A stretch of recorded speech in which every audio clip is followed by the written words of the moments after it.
wasn't sleeping. I never slept. But I basically sat up in the middle of the night and I like shoved my husband and he's like, "What?" And I was like, I'm quitting." And he was like, "What?" And I was like, "I'm quitting my job. I'm quitting corrections and I'm going to start a business." And he's like, "What? It's 3 in the morning. What are you talking about?" And I was like, "I'm quitting corrections and I'm going to start my own business and it's going to be called Blue Line Fitness Testing." And he bless his heart, he just like looked at me and patted my leg and he's like, "Okay, babe, whatever you want to do, I got you. Like if that's what you want to do." And I was like, "Yeah, that's what I'm going to do." And he's like, "Okay, like Right, we'll sounds work it good." out. Yeah, it sounds good. I think he didn't believe me. I think he was just like, "Please go back to sleep so I can go back to She's sleep," dreaming. right? She's dreaming. I can. Yeah, he's like, "I just need her to go back to sleep so I can go back to sleep." But that was it. Right. That was the point. Like that was the actual like hard fast like Hmm. I gotta quit. And the next day Yeah. I woke up, got up, I wrote my resignation letter, I drove down to Red Deer, which is the town that I was working out of, and I walked into the DDO's office and I was like, "Hey, here you go, here's my resignation letter." And they were like, "What?"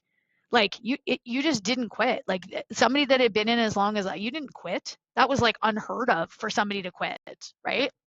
Leave a government job, leave your pension, leave the pay, leave the benefits. Like it was unheard of for people to do that. And they were like, "Yeah, okay, Nikki, like just give it a week. Like just, like it's okay. Like you don't." And I was like, "No, I'm not. I'm done. I'm out. I'm out." And then Had you been cleared from the investigations at that point? no, Everything was cleared up? Oh, okay. no, So that was maybe all they were still thinking sitting. that was? Well, and Yeah. that was the thing too, is it's like I knew from this investigation, the allegation was that I was having a sexual relationship with an inmate.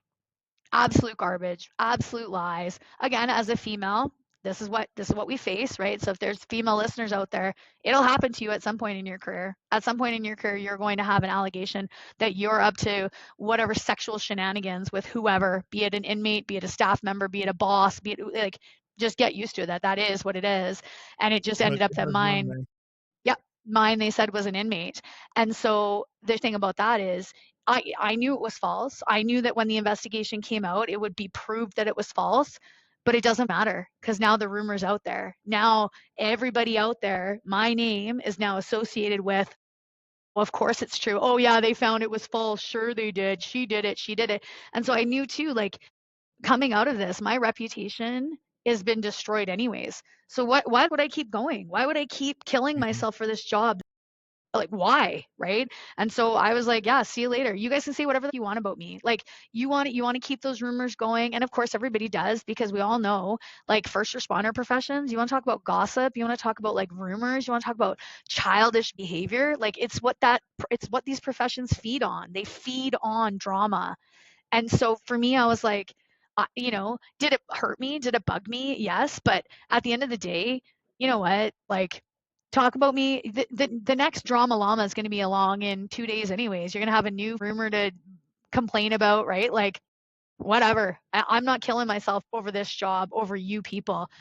And yeah, it was scary. Like, I mean, it was definitely the scariest thing I've ever done in my life, was to like actually say, I don't know what I'm going to do. I'm not going to have a job. I'm not going to have benefits. I'm not going to have a pension. I'm not like, and I have this crazy idea for this business, but I don't know how to run a business. I didn't take any business in school. I took criminology. I've been a jail guard my whole life, right? You take a jail guard out of the jail. We can't just go and work in the regular white collar offices, right? We swear too much. We're too much, right? Like, so for me to now like navigate this whole outside life that's not being direct and dealing with people like face to face and like let's get it done and let's get out. That was a whole new thing I had to navigate.